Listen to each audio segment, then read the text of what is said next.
All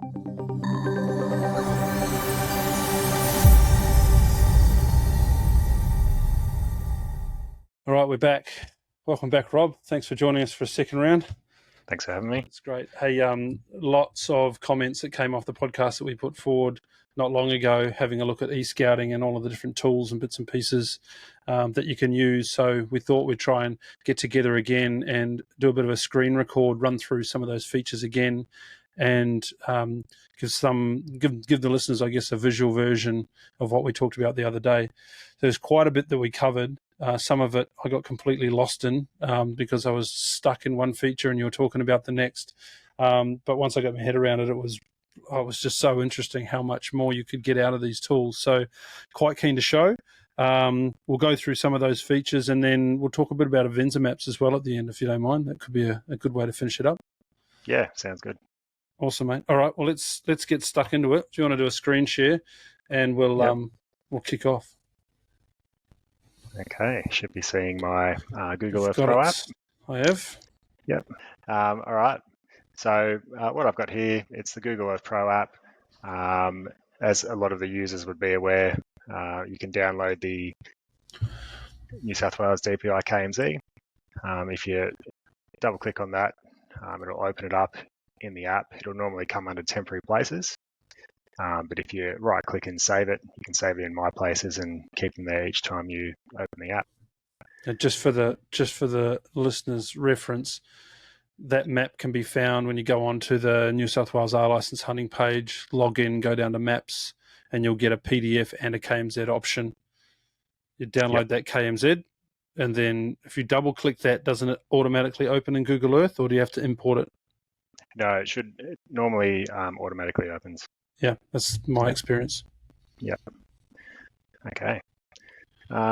So basically, I'll just run through the features that we spoke about on the podcast.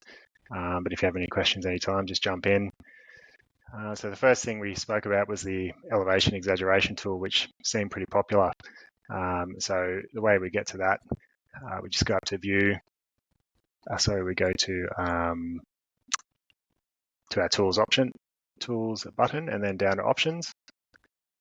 And then we go to 3D View.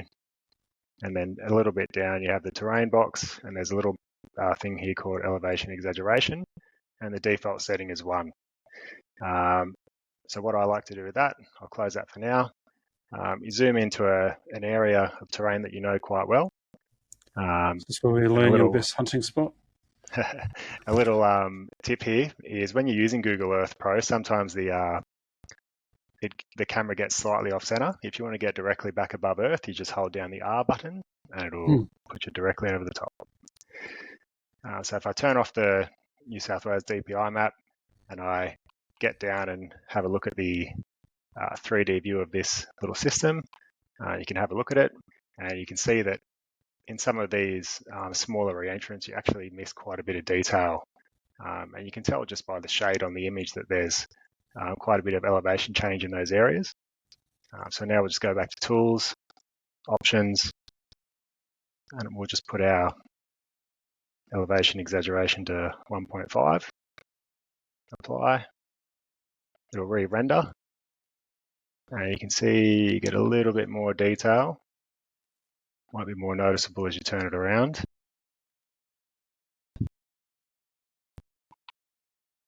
And then what it starts to look like that park feels. That's all I can say about that. The what, sorry? I said it looks like that park feels when you're in it. Yeah. Sometimes you look at these maps, they're very two-dimensional. Even though there's the 3D, viewing of it, it still doesn't look anywhere near as steep as it actually is when you're there. So it really puts it into a better perspective. I think one of the things you said on the podcast was go to a place you know really well, start adjusting these settings so it looks like what you think it or what you remember it to be like. And then the rest of the park should be pretty much in line. Yep. That's definitely the way I use it. I did have this set before to 1.25, so I'll go back to that setting now. I think that from my recollection of this general area, that was the closest setting. But the resolution of the elevation data throughout Google Earth varies by area. So sometimes you might find that you need to increase or decrease that value to get the most accurate view of that land. So, if you move from one state forest to another, I would say just play with it, move up in increments of 0.2 or 0.25 until you find the setting you're happy with for that area. So when you're looking at, if you go back to a high view of Nundle, Tugelo, that whole area, and you turn off the map, you turn off the DPI map, you go high enough, you eventually see where the different images change. You see the grid squares, I guess, where they've overlaid images. You're suggesting, or maybe it's not quite like that these days. I remember I used to look at it and you could see the patchwork of photos based on its quality. Maybe when you go further north, you can see that. You'll see changes in the tiles. You'll notice, more or less shade in a certain area, but they might have just had a particularly good capture over this large area at some stage, and they decided to keep all the tiles from the same image capture. Whereas what they'll do is they'll generally try to give us the best image with the least amount of clouds. So sometimes you might be looking at an area and one side might be more shaded than the other. Hopefully, the underlying elevation data is pretty common throughout, and it's generally just when you're moving from a populated area to a more rural area that you might lose some resolution with your elevation data. Okay, I'll chuck that back on for now. We'll zoom out a bit. I can probably talk now about just some basic stuff that we might want to do with Google Earth to help us with either our e-scouting or when we're out on the ground and trying to keep a few locations on our phone or using them in events or apps or whatever you might like to do with that. So if we just zoom out a bit, what we can see up here is a hunting exclusion zone. Now, when I hunt, I use the Avenza app, but I use a pretty good quality satellite image with some basic vector data overlaid. So if you took all these tracks, the boundaries, and the contour lines off this map and just put them themselves directly on the satellite image, that's what I like to hunt with.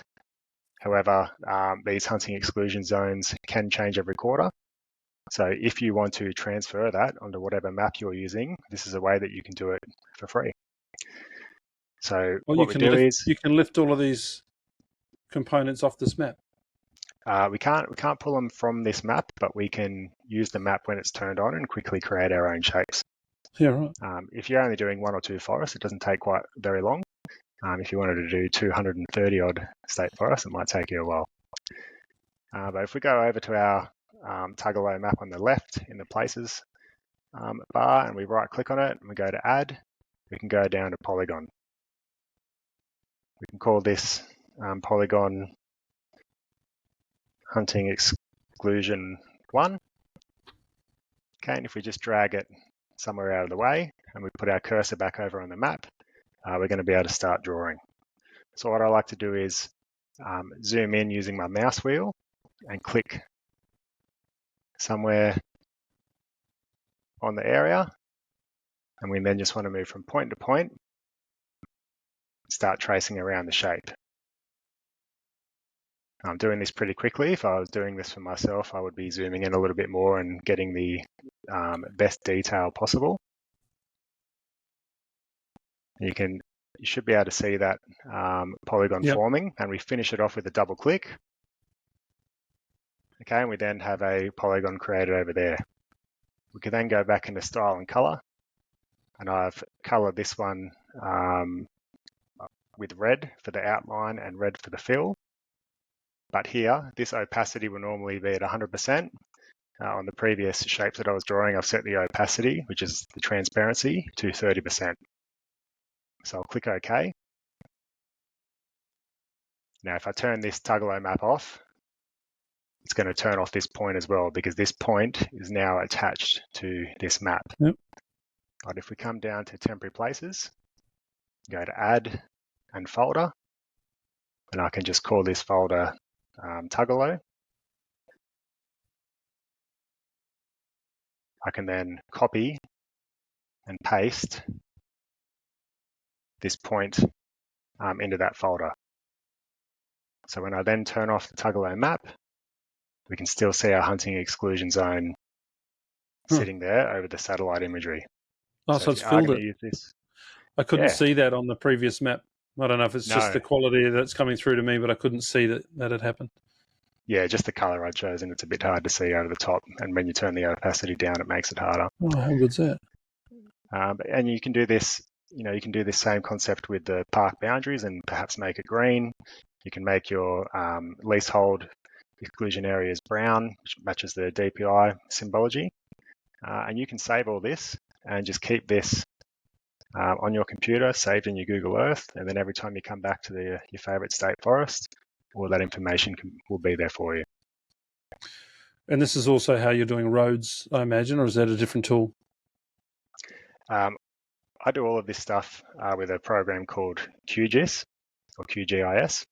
But yet you can do the exact same thing using the path tool for roads and rivers Paths. and dropping pins for all your points as well.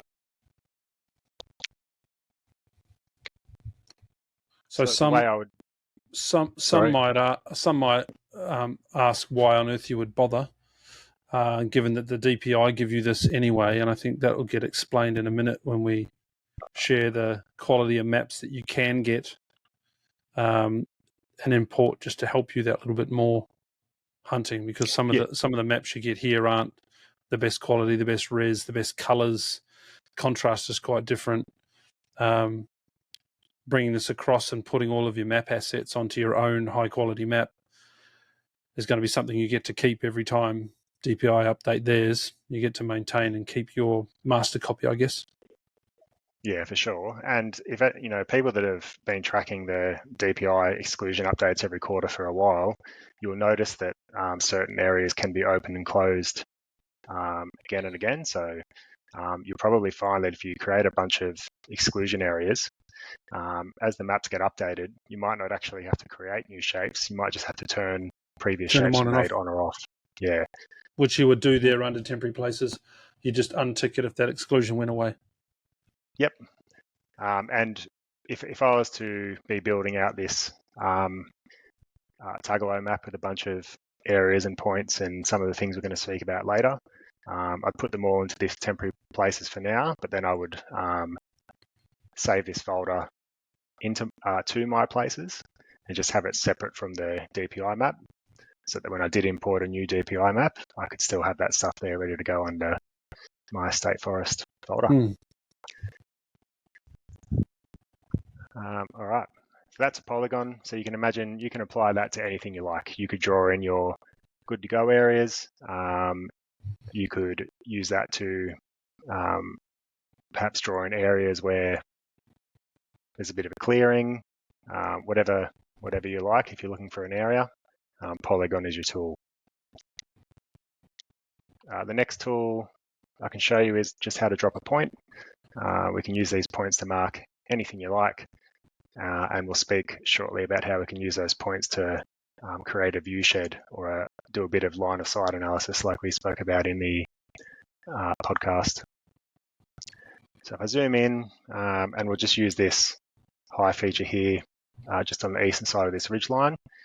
If you right click and go to add and go to place mark, you'll then get your place mark dropped in the center of your screen, but we can move that shortly. Is that different to the pin on the top menu? No, it's the same one as the pin. Yep, it's the same one as the pin. Let's just call this one, we'll call it glass 1 for a potential glassing zone.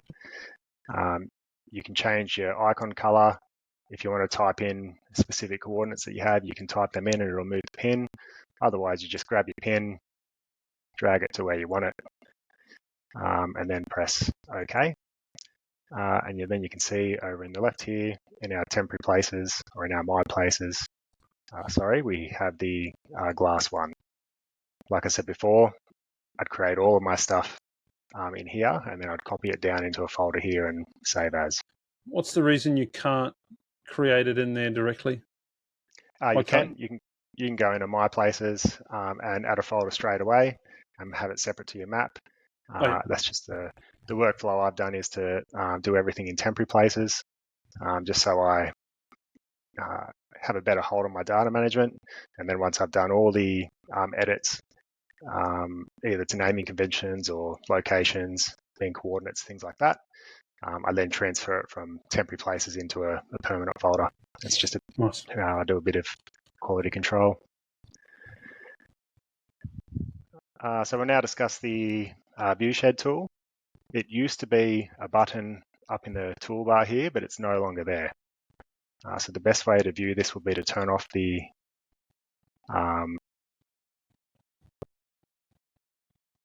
DPI map. The DPI map, which means I have to quickly knock it down into my temporary places. You see it's still there. All we need to do is hover over the dropped pin, right click on it, go down to show viewshed.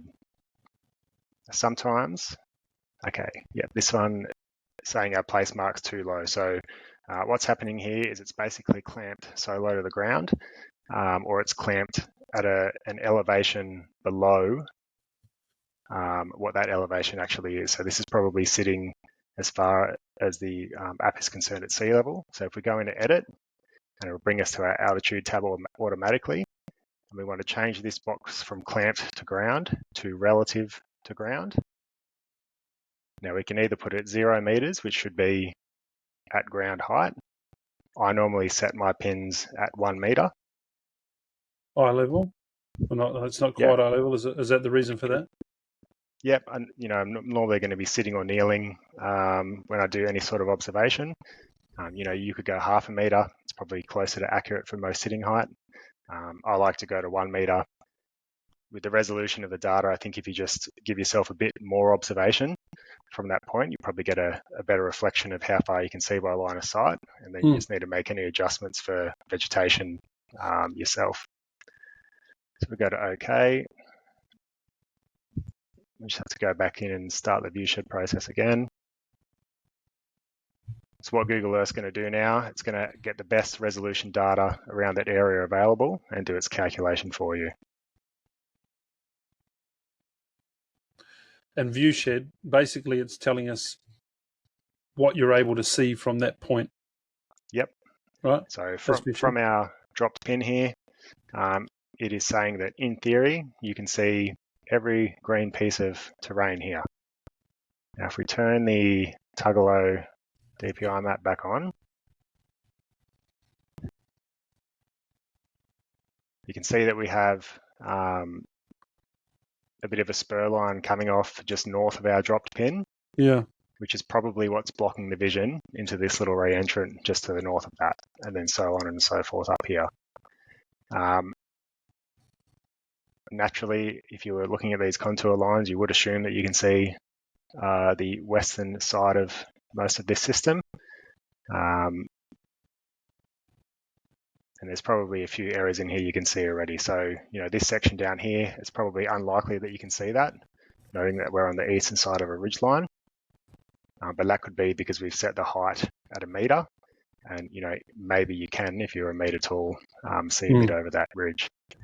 So you do need to apply a bit of afterthought once you run this tool, but it does give you a pretty good indication. So turn the DPI map off again. The other thing you need to take into account with this tool is it doesn't take into account vegetation. So the reality is, when you're sitting in an area this thick, the elevation or the lay of the ground is not your only barrier to observation, it's also the vegetation itself. Sure. But it gives you some idea. And when you're using this from open ground outwards, it's usually more accurate. So what I mean by that is, to see what it looks like when you put that pin on if you move the pin to that clearing.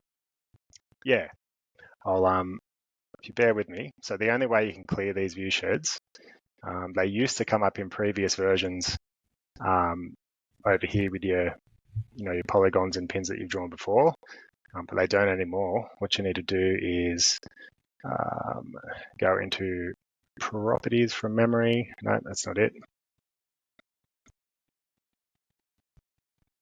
So you go into tools and then options where we went for elevation exaggeration before, but then you go across to cache and you click on clear memory cache. That's a bit of a bug for them, isn't it? Oh, and it hasn't worked. Okay, that's okay. What we'll do is we'll go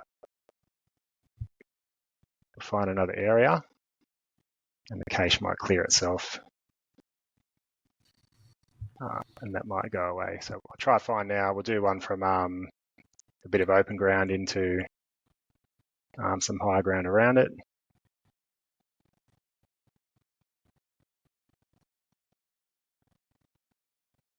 Will it clear itself if you remove the glass one pin? Yeah, it's got nothing to reference.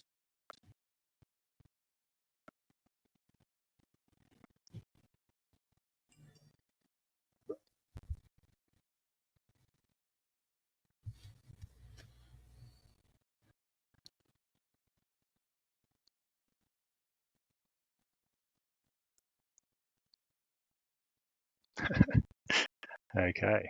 Here we go. There's a button here called Exit View Shed. Oh, it's right there. In the top left of the map. All right. That's good. All right, so we'll go back down to where we were. I'll just try and make the point down here. So we'll go down to Add Place Mark. We'll drag it down into our clear area.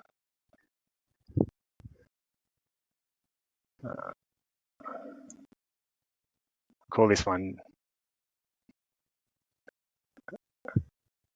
sighting. So I'm sure a lot of people, as they walk around, if they're using a Venza, what I do is if I see animal or sign, I'll mark that on my Venza map, which you then can export that layer and load it up into Google Earth, or you can quickly just, sometimes it's quicker to just drop the pins yourself manually if you've only got a few to go over. So like I said in the podcast, I personally think the viewshed tool is better used from an area that you want to observe, not an area that you want to observe from. Right. So say, for example, I wanted to get eyes on this location here because I've seen deer here before.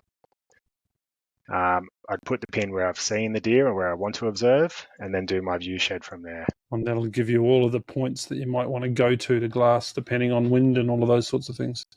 Yeah. All right, I'm just going to show you a better way to do that. I'm going to do that again. So the way I actually drop pins is we go to Add, we go to Place Mark, put the pin where I want it. While I'm here with this box open, yep, that is where I then go straight into altitude. Oh, yeah. And I go relative to ground, and I set it then, and then when you do your viewshed, you don't have to do this twice. So I'll set that to 1, assuming that our fallow buck is 1 metre high at the shoulder. Okay, we'll then show our viewshed.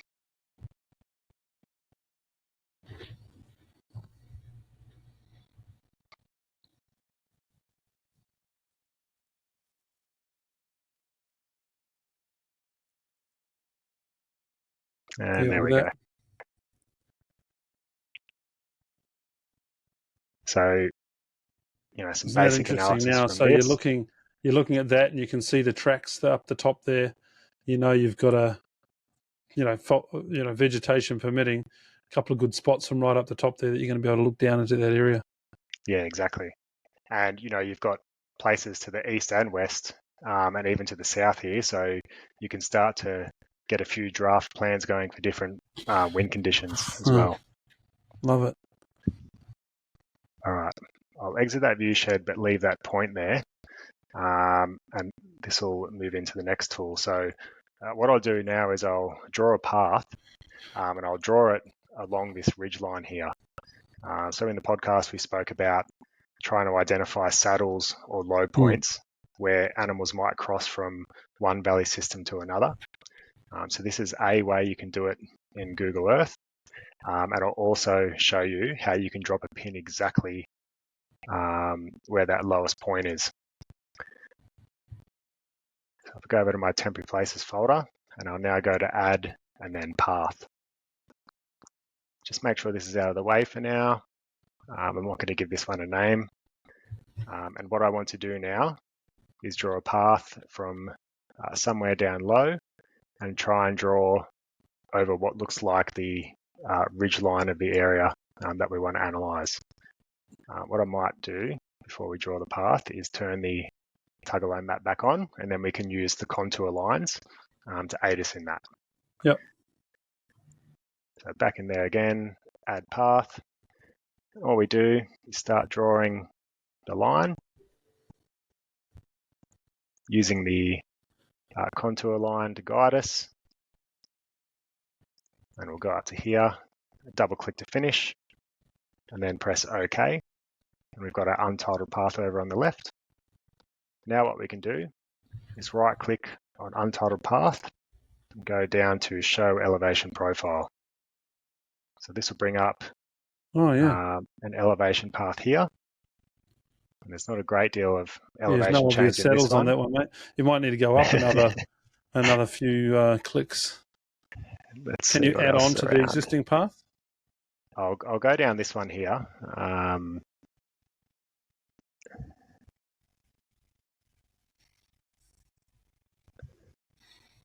I don't know if you can add on to the existing path. We'll just do another one.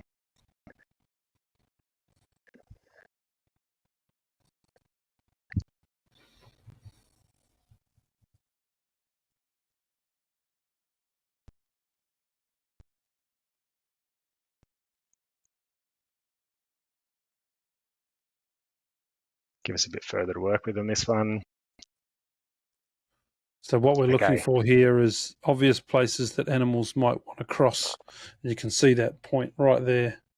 So right here, we've got a little bit of a dip in elevation. So what we do now, if we want to drop a point on that for our reference later, trace your mouse along the elevation profile down the bottom and double click where you want it to be saved. Google Earth Pro will then center the image on that location. So when you then go over, right click in your temporary places and add a place mark, it'll drop it right on that spot where we double clicked in the elevation profile. There's so many little tricks that just make this efficient. Like double clicking that to make it in center so you don't have to move the pin around. That's so call it whatever you like, save it, and then it's over here in our points for later.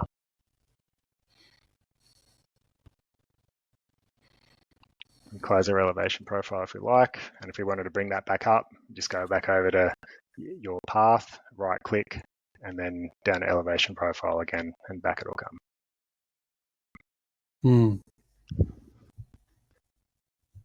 So we've built up a bit of a database now over here in our temporary places. So we can go and save to my places or save the places as, and we can save them as a KMZ or a KML. So a KMZ is just a zipped version of a KML. If you wanted to transfer this to some other app, just have a look at what type of files you can use. Generally, if you can drop a KMZ into an app, you can usually just drop a KML into it as well, and vice versa. I'll generally save my things as a KML. There are some apps where it creates a bit of an issue if you use a KMZ, especially if you're using a folder structure.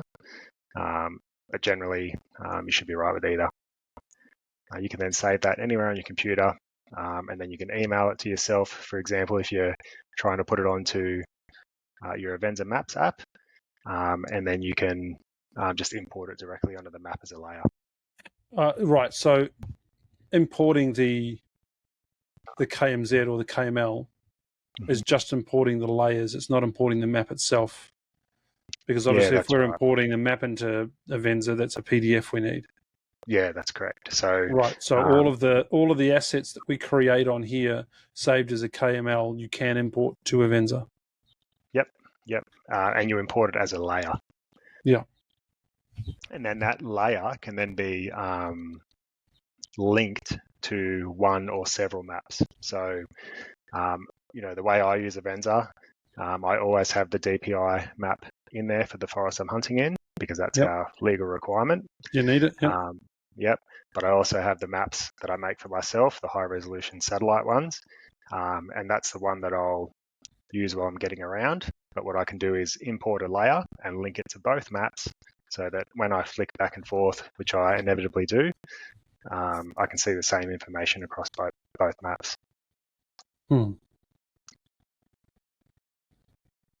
Are you tending to have both those maps as your live maps? As in, in Avenza, the free version that most people would use, you can only have 3 maps live at a time. Are you putting, like, if you're hunting, start again. If you're hunting in Nundle, obviously, or not obviously, but often you would have another park booked, Tugelo and Nundle. If you've now created 2 sets of maps, you've got high quality maps plus the DPI maps. You've put the KMZ in, so you've got the detail on both. That's fine. If you've done that for 2 parks, you've now got more maps than you're allowed. Yes, you can go and upgrade to the Pro version. We'll talk about the benefits of that at some point.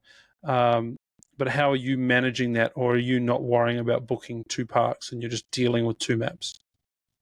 No, I've definitely booked Nundle and Hanging Rock at the same time before, just to give me a bit more freedom based on what the weather's doing. And usually I'll just have my better quality maps I prioritize, because I know that the boundary information I've put into those matches the DPI stuff. But I still have those other maps there, and then just whatever one I'm not hunting in that day is the one I would drop off and not have as an active map in Avenza. Can be a bit of a pain. Yeah, it can be. Yep. Can be a bit of a pain, to turn them or to make them inactive and active. But once you get your head around how to do it, it doesn't take you too long. Stay tuned for that. We'll do a mobile phone share at some point shortly, just to round this whole thing out. Yeah. I can probably just discuss a few of the other tools that we spoke about in the podcast now. I think that covers off the, the data management and the terrain analysis using those little bits of data. I'll turn that stuff off. The other thing I find quite useful, and you can then link this into, creating your little points or polygons later on, is the shade or sunlight tool. So if That's interesting. This actually blew me away when you showed me. The button's right there, and I've never seen it. Yeah, it's so cool. It's so cool, and especially when you have parts of terrain that aren't obviously facing either east or west, and they're kind of on that anywhere in that east northeast through to north northeast, or vice versa on your western side, where the angle of your sun and the time of year can vary how much sunlight gets into a place early in the morning, or where it actually hangs around in the afternoon. This is a really good tool to help you with that. So I'll just try and find a place here. If we look at the system that we want to look at, and we go up the top and look at our little sunlight button, click on that, and it gives us a bar. What you can then do is adjust the time by clicking left or right, and it's moving up in 24-minute increments for some reason. You can just have a look at what's going to happen as the day goes on or the sun comes up. So right now we're looking at 2:40 p.m. in this particular location, using today's date. And Google Earth does adjust this for the time of year and the location you are in the world that you're looking at. If we scroll right, so we're going later in the evening in our time now, we're at 3:04 p.m., 3:28, 3:52, 4:16. You can see where the shadows... Oh, we've gone too far out there. You can see where the shadow is likely to fall sooner. And then down here, we have a bit of sunlight lasting a bit longer in the day. So you can imagine the sun is setting on the western side over here somewhere, creating this shadow. So let's say, what's last light now, you reckon? around Nundle. Now, as in today. But, yeah, maybe about 6-ish or something Queensland like time, it's 6:15. Last light Yep. will be 7:15, so quarter to 6 in New South Wales. Okay.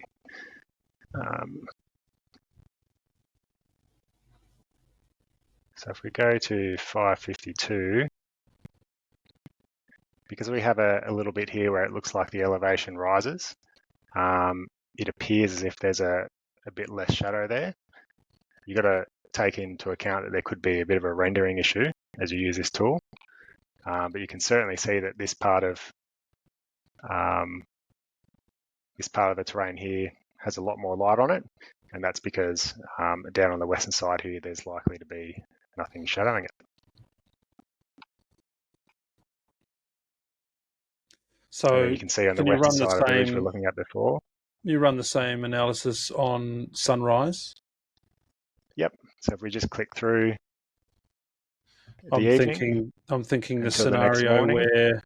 where very cold night in Nundle or Tugalo, and animals are going to be looking at finding that first sun to warm up before they go and bed down out of hunters' views. So this is that open ground that we dropped the pin in before. We've got an eastern facing slope here. It's 5:28 a.m. on the slider. We'll now go forward in time.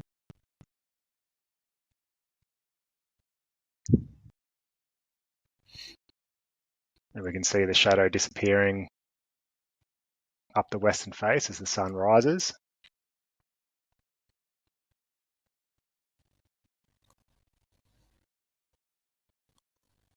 And you can see these last little pockets here on the western slope are some of the last to disappear. Where was the first light, Rob? I missed it on the slider. The first light.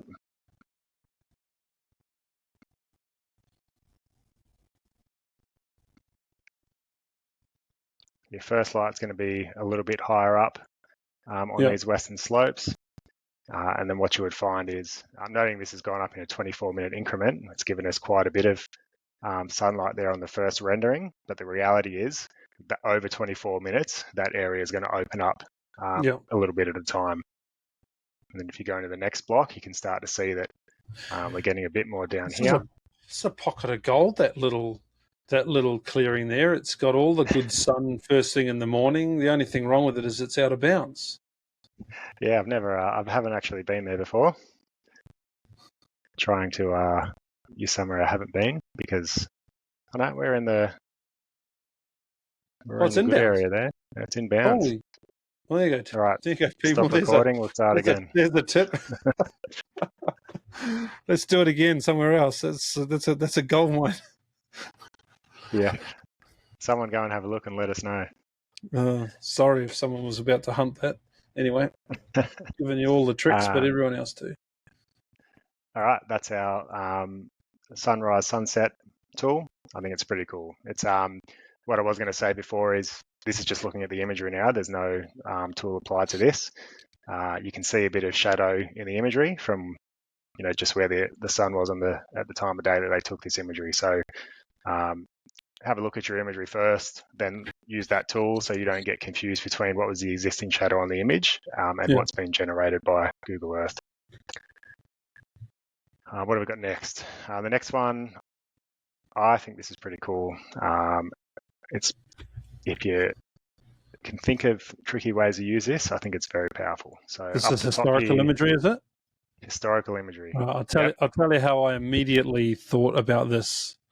Yep. So on one of the previous videos we put out about finding habitat, one of the things that I talked about a little bit is finding those off-map forestry trails that have overgrown themselves. You'll find that forestry have pushed tracks in. If you have a look at the forestry, some of the signs that are up there, you'll notice some of the mature pine forests were planted in 1978. I remember that because that's my birth year. Right, so 1978 was on the sign, and I just mind-boggling that the plantation has been there that long. Now, over that period of time, they've done maintenance. They would have pushed tracks in when they were getting machines in there to log the previous planting. All of those sorts of things have happened, And those tracks, they don't go away. They still Yep. exist. They just become overgrown. And we were able to go back in time, like you're about to show us, and find these tracks, then go and use that tool that you showed us earlier about plotting that track and put on your own map tracks that you've found into areas that you want to hunt to give you that nice that's quiet awesome. access. And that was my immediate thought. And I spent probably a week after our podcast going and putting little trails and things all over my map for the next trip in. So yeah, no, take it that's away. This is really cool. Hadn't thought of that one. That's a good one. Oh, there we go. That's There you go. my tip of the day. So this slider works just the same as the shadow one. Obviously, we're going to start off using the most current imagery that Google Earth has. And as you go back, it'll take you back and show you different periods of time. So if you look within the bar, you can see this imagery is from December 2020. So as you scroll back through the available imagery, if you take note of the month and year, what you can hopefully do is start to try and find imagery from different seasons of the year and use that to give you a bit of a guide. So, you might find imagery where it's certainly drier at one time of year than another time, and then you might start to notice that pattern every year or every couple of years. Another thing you can do is, and on that point, if you were to then look at water sources like lakes or dams or larger creeks and rivers, you can try and zoom in on those and get a bit of a feel for what the water capacity or the water availability is like in the area. And if you're noticing that, by October each year, all the dams are dry, then you know that if you're hunting around that time, you can start to target some of the larger water sources that might be hanging around a bit longer. Other things you can do is cross-reference the historical imagery with historical events. So you might be able to go through and look at what damage was done, in a bushfire 18 months or 2 years ago. And then, that might give you some sort of information. I know that Errol Mason has a chapter or a section in his book about the effect on sambar deer after bushfires. So, if you've got other information like that at hand, you can combine it with this, start coming up with a plan. And yeah, you see this one goes back to 1985, 2012 the map must be now. terrible. How good's the map back then? Yeah, you'd definitely be losing a bit of resolution as you go that far back. Yeah, look at that. Shocking. Yeah. It shows you how good the free satellite imagery is these days. You're normally getting close to a meter resolution, which is pretty good. Yeah, that is pretty amazing. I think probably the last thing I can think to show would be just how to adjust your transparency. So if I zoom back out and I press my R button to get north and looking directly overhead, turn the Tugelo area back on. What you can do with any sort of KMZ or any sort of other thing you've overlaid in Google Earth is you can adjust the transparency of that layer to try and make it a bit more see-through and see the imagery underneath. So that is one of the negatives of the DPI maps is the symbology on the DPI map doesn't reflect the land cover in that area. So because the main purpose of the DPI map is to make sure you're either, you're in your boundary or where your exclusion areas are. Yeah. They've got a very simple symbology of, white or grey, green, and basically pink, and then a few other, brown hashing or whatever for your different areas. So they don't put the information, showing tree lines and stuff like that on their map. But if you want to be able to see that and then still see your boundary information, you can go over to your layer, and then what you need to do is you'll notice that your state forest map is actually broken down into different tiles. All right, so that Barry _2 was a tile we were looking at. So what I then do is right click on barrier_2, go down to properties, and then into view. Oh no, here we go, up here. So once you're in properties, you've got your transparency bar just underneath the name, and you can just slide that left and right. So that's no transparency at all. That's what your map looks like. And then obviously we've got the image itself. And you can try and find a happy medium for what you want to do.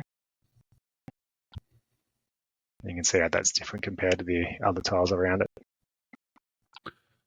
Do you find that you use this feature, or do you draw all your features and just turn it off altogether?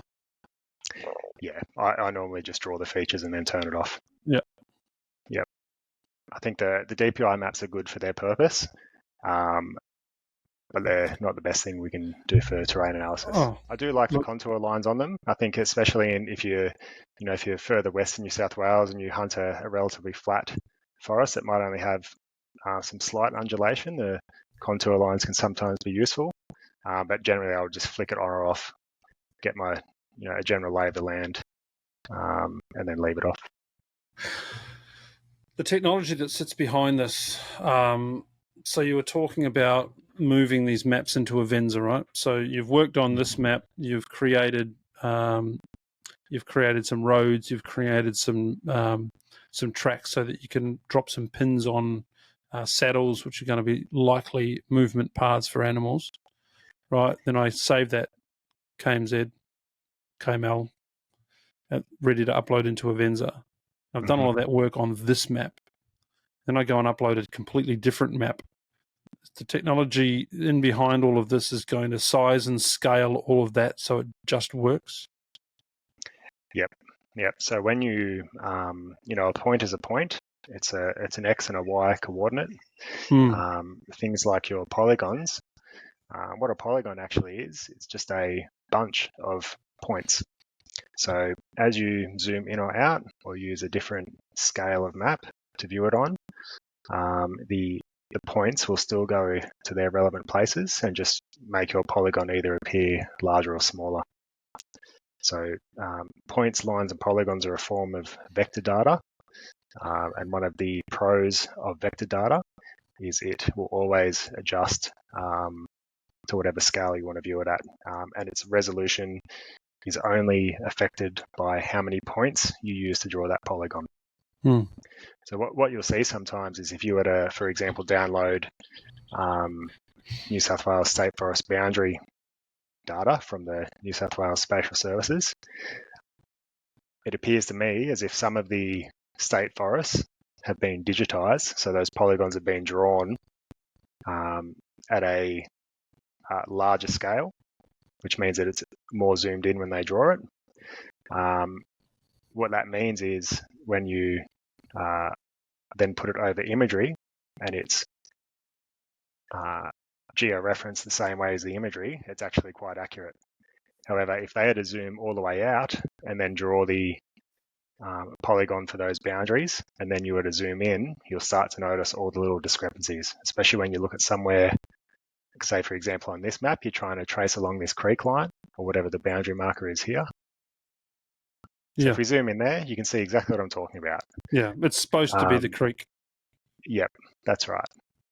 And this is pretty common. You'll find this. You find this everywhere in the geo world. But we can normally figure out what it's meant to be. Oh, bit of common sense, and it makes sense where that boundary is going to be. I get that. Take me across to Nundle Forest Way.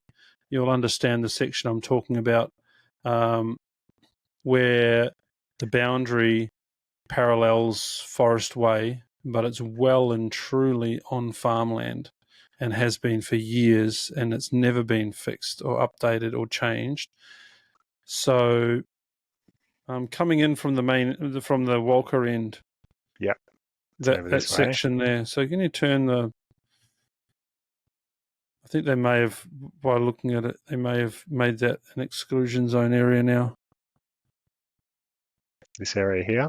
Yeah, that's exactly what I was talking about. Yeah. Yeah. So, and I hadn't seen this particular map, but and for many years that's been open, and obviously Yep. it meant you could be shooting deer underneath the apple trees in front of old mate's house, Yeah. which is not ideal. Now that's not an error, so to speak, though, is it? The park is in that area, but for some reason, well, either the boundaries are wrong or they've made that exclusion zone. But what is it? What do you think that means in terms of ownership of that land? Yeah, that's interesting. Obviously, you can see that dwelling there. Oh yeah, it's And right then, under his front window. You'd be waving at him as yeah, he had his cup of tea in the morning. and this on this image isn't marked as a leasehold, like you can see up in the top left of the map No, there. it's exclusion zone. Yeah. Yeah, so that's interesting. I might cross-check that with my Nundle map and see if my data has it I'm as looking at a your Nundle leasehold map right exclusion. now, and it's exactly the same. Yeah, okay, there you go. The map that you and I have been talking about, that area, because we haven't marked off the exclusion zones, only the leasehold. Yeah, I can almost count the leaves on the tree in front of his in front of his house. yeah, I'm looking at it too. Yeah, you're right. Um, yeah, it's this particular area has come up a number of times on forums and chats about what you should and shouldn't do. Now, when you drive along Forest Way, there is a fairly serious farm fence a few metres off the road, which would tell you that you're going into a farmer's land. So common sense again prevails. As we were talking about before, when the map doesn't quite line up, well, common sense will tell you probably not the right place to go. That's right. And I'm not going to try and convince those that think that, if you've got the map, you're in your rights. That's a losing argument, Yeah, unfortunately. But yeah, just your opinion was of interest because it's. you've also got the just general compounding errors. So when you create products in a GIS, the projection or the coordinate system you use will have an inherent horizontal accuracy statement. So, for example, the stuff that I've been producing has a horizontal accuracy of plus or minus 2 meters. 2 metres. Yeah, Going well, 2 mate. meters, That's a 150 because metre driveway they got that's there. that's way more than old mates buffer or lack of there. But if you were to then create some points or polygons and then put that on a base map with a different projection, and that projection was plus or minus 5 meters, then you've got to start adding these things up and Sure. whatever the case may be. But yeah, there's definitely something going on there.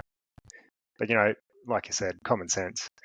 Every time I'm in a state forest, especially one that I haven't been to before, if I come across a very well-built fence, I'll straight away be checking the DPI map Yeah. to see what This the boundary is. one's still got shiny gel on it. It's not an old rusty barbed wire fence that used to be part of a lease. This is someone's asset. So that's all right. I just thought I'd draw your attention to that. So that's really cool. I don't have any more questions. I think that's awesome.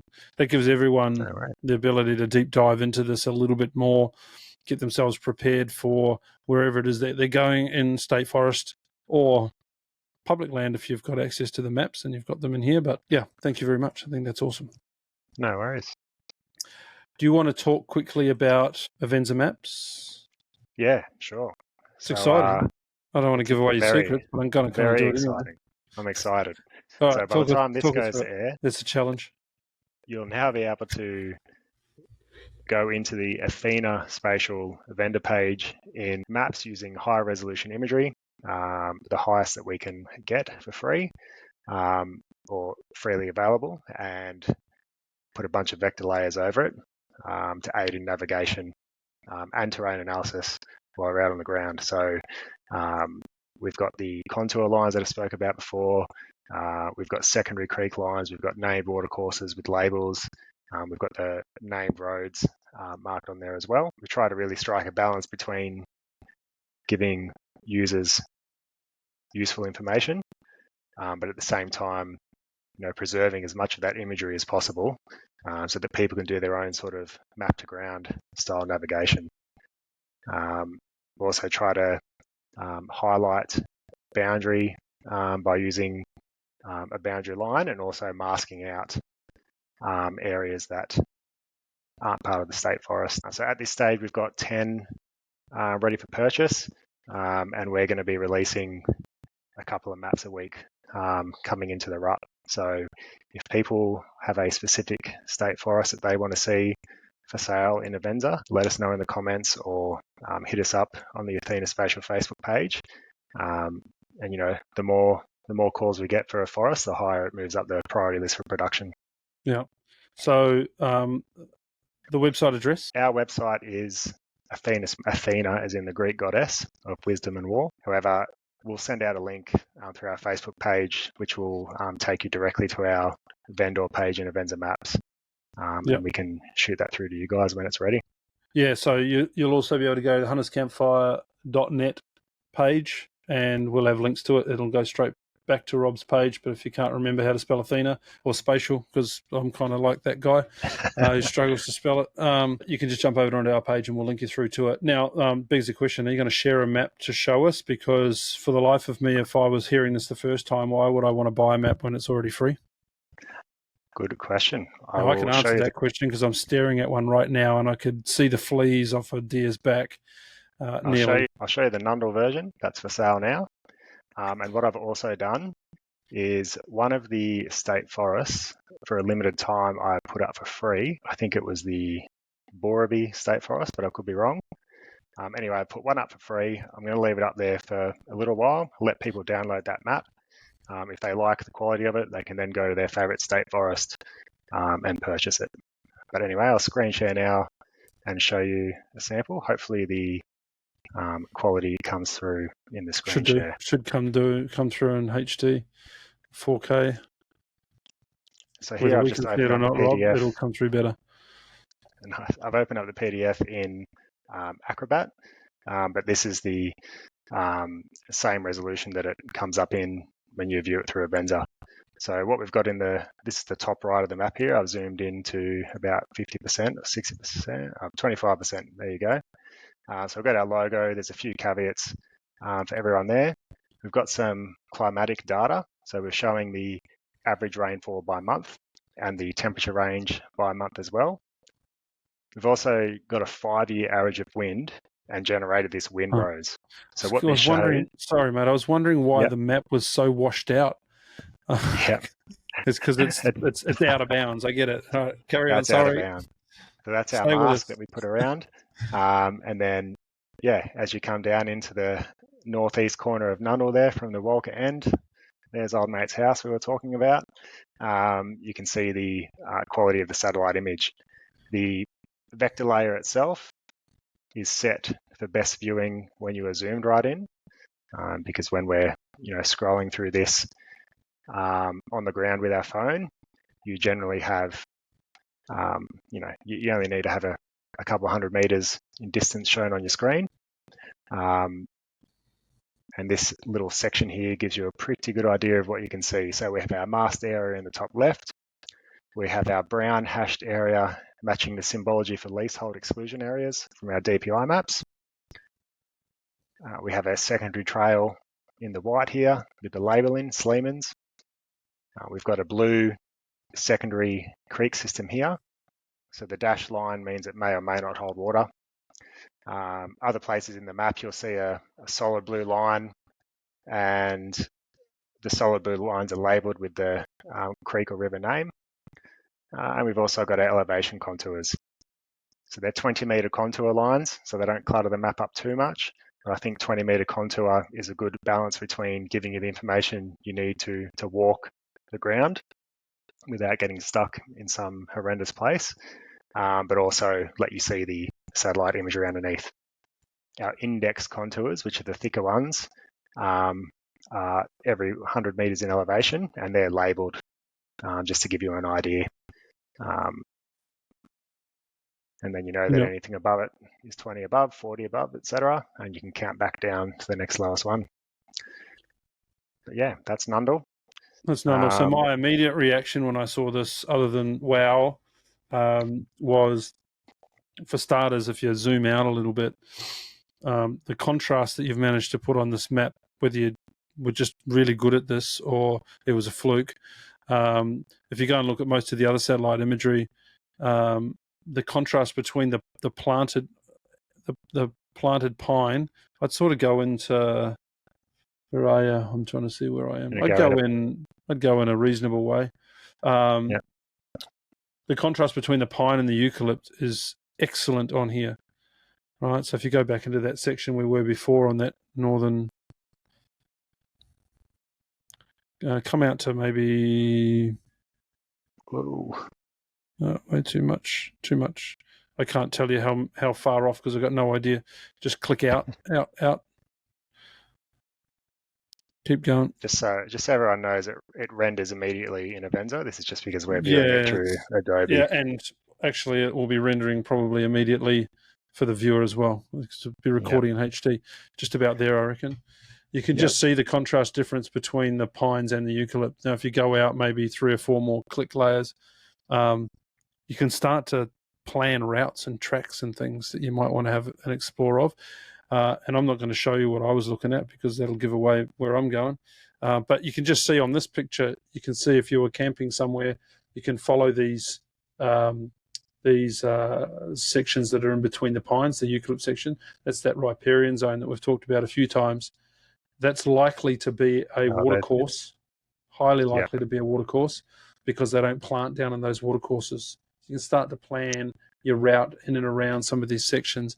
And that area that we're looking at now, right in front of us, the thin sort of spokey areas of eucalypt are absolute hot zones for deer, absolute hot zones.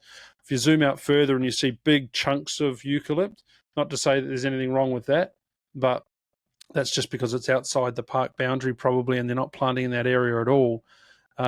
This is telling you where those creeks are and good areas to go hunting. So that was the first thing that I picked out of this. Other than the resolution itself, you're getting down to such a great quality of image.